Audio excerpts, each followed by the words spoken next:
direito constitucional. O que é a eficácia horizontal dos direitos humanos e em que caso passou a ser decidida pelo STF?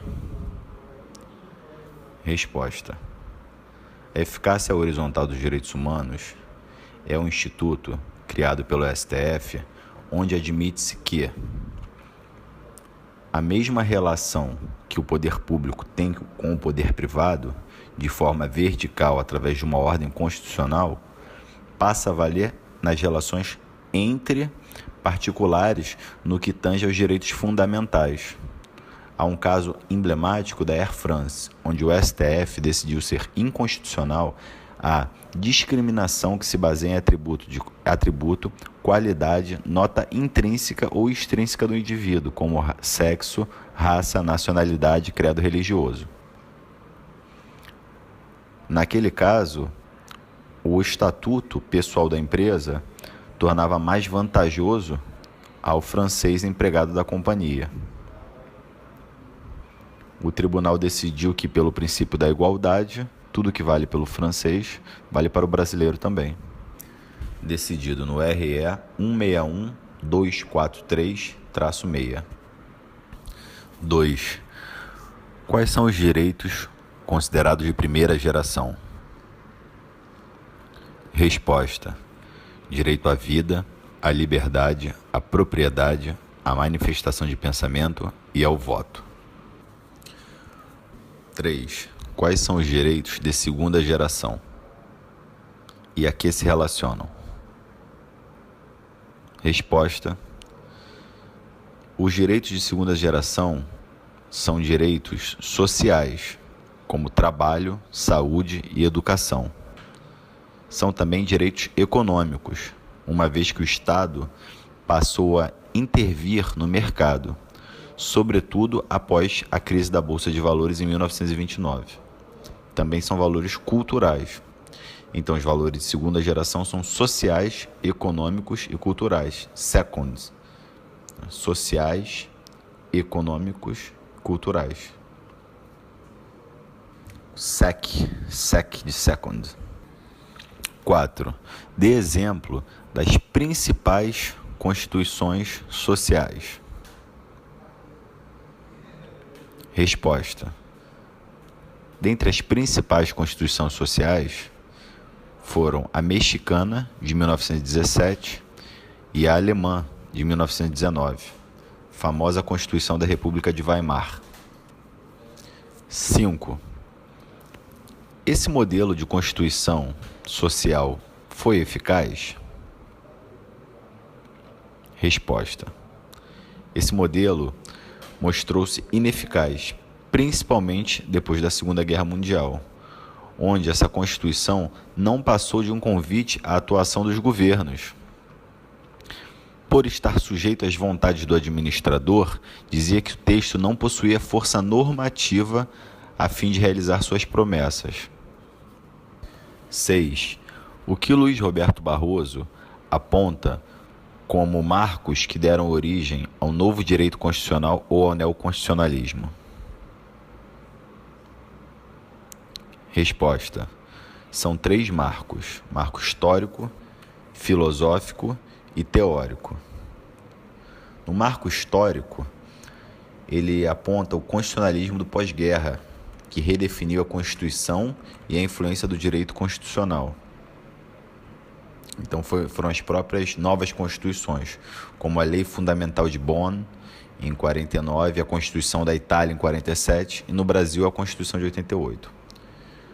O marco filosófico é o pós-positivismo, que é justamente uma mistura das ideias justnaturalistas do século XVIII e do positivismo do século XIX, criando um novo entender do direito.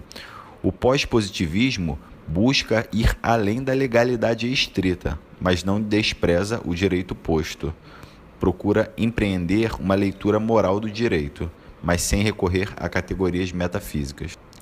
Já o marco teórico começa a colocar uma Constituição dotada de força normativa. Então o texto constitucional deixa de ser um convite à atuação do governante, deixa de ser uma mera carta política. A Constituição deixa de ser o que La Salle falava, Ferdinand de La Salle falava de uma mera folha de papel. 7. Diga certo ou errado. Sobre o pós-positivismo, é correto dizer que o pós-positivismo busca ir além da legalidade estrita, mas não despreza o direito posto. Todavia, o pós-positivismo não faz uma leitura moral do direito.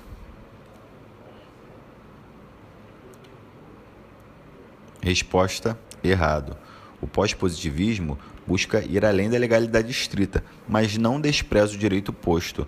Procura empreender uma leitura moral do direito. Todavia, sem recorrer a categorias metafísicas. 8º. É correto dizer que, como marco teórico do pós-positivismo, o marco teórico é simbolizado pela criação de tribunais constitucionais e a atuação do Poder Judiciário em cima do direito constitucional como força cogente da atuação do governante? Resposta: correto. A Constituição passou a ter uma força normativa, houve criação de tribunais constitucionais e a nova interpretação constitucional passou a ter que lidar com a existência de princípios abstratos a serem concretizados pelo intérprete, a exemplo do próprio princípio da dignidade da pessoa humana. 9. Quantas constituições teve o Brasil?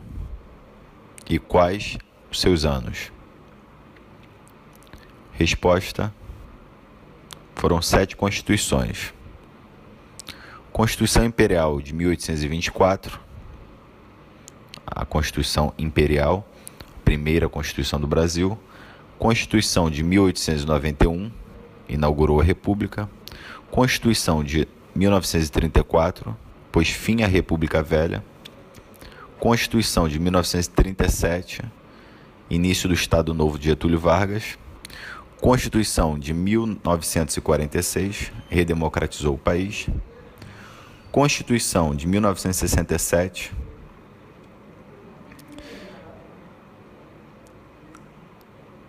que vigorou na ditadura militar, e a Constituição de 88, a Constituição Cidadã, que trouxe de volta o Estado Democrático.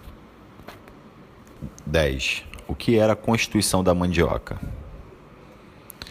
Resposta: foi um anteprojeto de Constituição feita pelo Partido Brasileiro e enviada ao imperador. Foi em virtude desse projeto que a Assembleia Nacional Constituinte foi dissolvida pelo Pedro I. Ele previu o voto indireto e censitário, levando-se em consideração a quantidade de terras cultivadas com mandioca. Paralelamente, para ser eleito, também era necessário ser proprietário de grande quantidade de terras com plantio de mandioca. Como a maioria dos proprietários de terra eram brasileiros, os portugueses seriam excluídos do poder. Assim, Dom Pedro dissolveu a Assembleia Constituinte e, no dia 25 de março de 1824, outorgou a primeira Constituição do Brasil. 11. Que tipo de responsabilidade civil tinha o governo brasileiro com a Constituição de 1824? Resposta: em 1824, o Estado brasileiro respondia pela teoria da irresponsabilidade total do Estado. O rei não erra. The king can do no wrong. Ou seja, a pessoa do imperador é inviolável e sagrada. Ele não está sujeito a responsabilidade alguma, conforme dizia o artigo 99 da Constituição.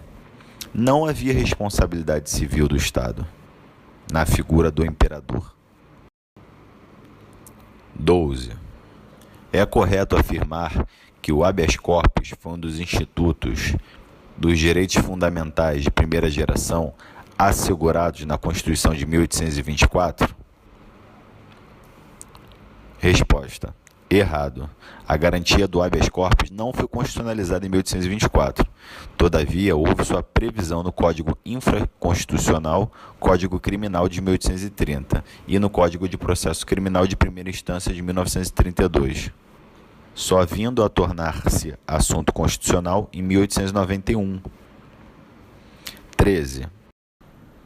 É correto dizer que o poder constituinte originário é inicial e autônomo na medida em que a nova Constituição será estruturada livremente de acordo com os anseios de quem exerce esse poder. B. É ilimitado juridicamente, pois não precisa respeitar limites traçados pelo direito anterior.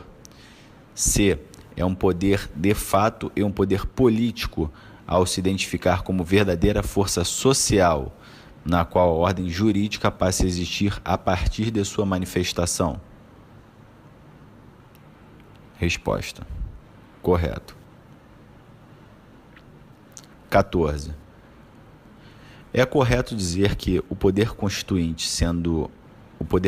originário sendo autônomo pode dissolver qualquer direito natural do homem? Resposta: a corrente justnaturalista defende que há alguns direitos naturais que são indissociáveis e nem o poder constituinte originário poderia suprimi-los. 15. Que poderes constituintes são derivados do originário? Resposta: são 3. Poder constituinte derivado reformador, o poder constituinte derivado decorrente e o poder constituinte derivado revisor. 16. Quem são os legitimados para propor emenda à Constituição? Resposta: 1. 1/3 no mínimo dos membros da Câmara ou do Senado. 2. Do Presidente da República. 3. Mais da metade das Assembleias Legislativas das unidades da Federação, manifestando-se cada uma delas pela maioria relativa de seus membros. Está no artigo 60, 1, 2 e 3. 16. Quais são as cláusulas pétreas? Resposta: artigo 60, parágrafo 4º, incisos 1 ao 4. 1. Forma federativa de Estado. 2. Voto direto, secreto, universal e periódico. 3. Separação de poderes. 4. Direitos e garantias individuais. 17. Há a possibilidade de um projeto de emenda emendar a Constituição no que tange à própria capacidade de emendar a Constituição?